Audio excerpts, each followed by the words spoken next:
tried to throw me under the proverbial bus, ran herself over. I was building an online training module at work that is intended to teach existing users how to work a new process. It has interactive elements, quizzes, segments to work through a few sample scenarios, etc. Now we'd recently got a new associate director who, from what I can tell, advanced through the company by throwing other people under the bus. She gets promoted not for her own merits, but because at the end of the day she has less mud sticking to her than other applicants. It's uncanny to the point that there simply had to be more to it than stupid office politics. I'll get to that in a bit. So after I have the first draft of the module done, it gets sent out for the usual round of testing. And there are of course a couple things that need to be corrected. I build the module off the notes the subject matter experts leave me, and a few things inevitably get lost in translation. But this new associate director just rips it to shreds, complaining that it's completely incomprehensible, needs to go into much greater detail, asking questions about nearly every individual mouse click in the sample scenarios, and overall stating that it's impossible to follow. The thing is, this module is intended for our finance department, for people who have a background in finance and have already been trained on how to use our internal software. She is a training services associate director with a teaching background. The module isn't supposed to make sense to a former middle school social studies teacher. It's supposed to make sense to people with finance degrees. I push back and try explaining this to her in a million different ways, but she's having none of it. So I have to go back to the subject matter experts with her approximately 20 pages worth of criticism. And at first they think I'm joking. I had to forward her email before they finally believed me. So for the next 2 weeks we're going over every nuance, including readdressing everything that was covered during their 3-week classroom training. How to set up their network drives, how to set up Outlook, including things as nuanced as if you don't know how to set up your email signature, click here ... I mean really basic stuff that has nothing to do with what the module was originally supposed to teach.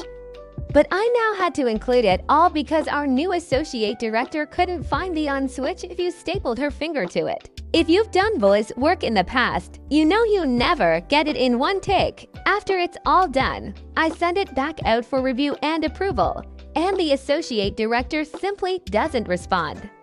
A week passes, the finance director takes an interest in why this module is almost a month overdue. I go to forward the associate director's email again, ... except now I can't find it. Odd, seeing as how I have a hoarding problem when it comes to email. I check with one of the subject matter experts I was working with. He can't find it either. Turns out, none of us can find it. It's gone. So I check with a friend of mine in IT who, after a little detective work, discovers that a week ago someone did a compliance delete on the Exchange server. This basically is a seek and destroy for messages meeting certain criteria. In this case, a specific phrase she used in her email. I start digging through Outlook trying to find particular emails related to this that might be used to defend my actions, ... and they're all gone. Inbox, sent items, deleted items, every last one of them. Any email containing that particular phrase anywhere in it. This kind of thing is normally used by admins to mass delete spam or phishing emails from all users at once. Except in this case, someone apparently deleted emails that showed evidence of her awful decisions. My friend in IT can smell a juicy story a mile away and was very interested in seeing where this went. She recovered the deleted emails and I promptly saved them to a flash drive. For the next few days, every time I had any email with this associate director's name on it, even unrelated stuff, you never know how something might fit together, I saved a copy to the flash drive. I informed the subject matter experts to do the same, and we started building our offline evidence locker. I didn't want to blow the lid on it just yet. I wanted to see if my suspicions were correct. Maybe a lifetime of watching spy movies and cop dramas had corrupted my thinking. Maybe there was another explanation. Who knows, it could happen. I'm not God. I don't know everything. I'll play defense. So after several weeks in total trying to appease this associate director's unquenchable thirst for irrelevant details, and then getting ignored for a week, she finally publishes it and sends it to the finance director to approve so it can go live.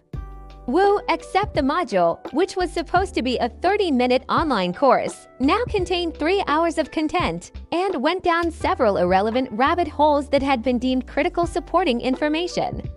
As an analogy, imagine designing a training module to teach a nurse how to enter some new CPT codes and being told you have to teach him how to read too, because he might not know what words are. That's how much BS was rammed into this thing.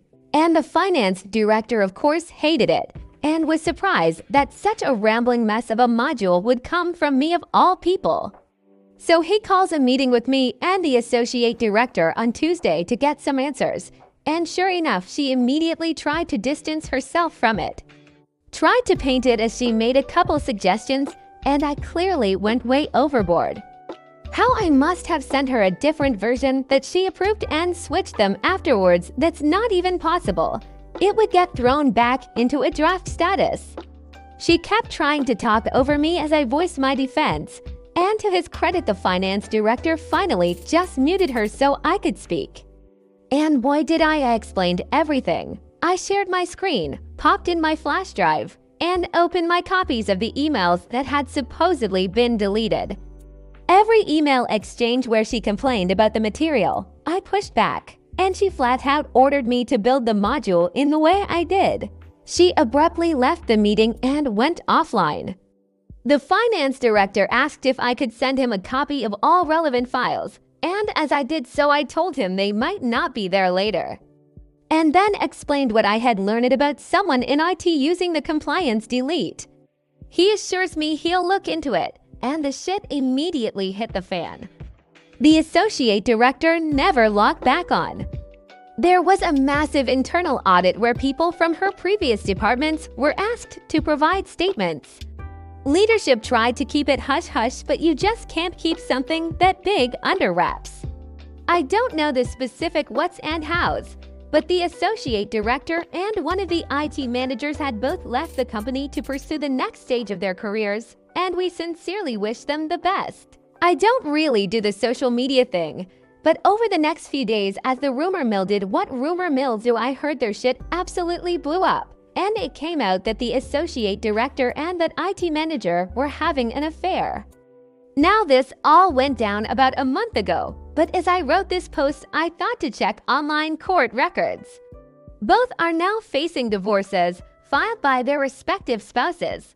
So yeah, there's a void in my direct leadership, in IT's leadership, and the entire IT department is getting a shakedown by information security to determine if there were any other leaks. I spent some time reflecting on why this whole series of events happened, and my best guess is she wanted to make a grand entrance by spearheading this masterwork training module that covered every possible scenario and contained any and all information anyone could possibly want.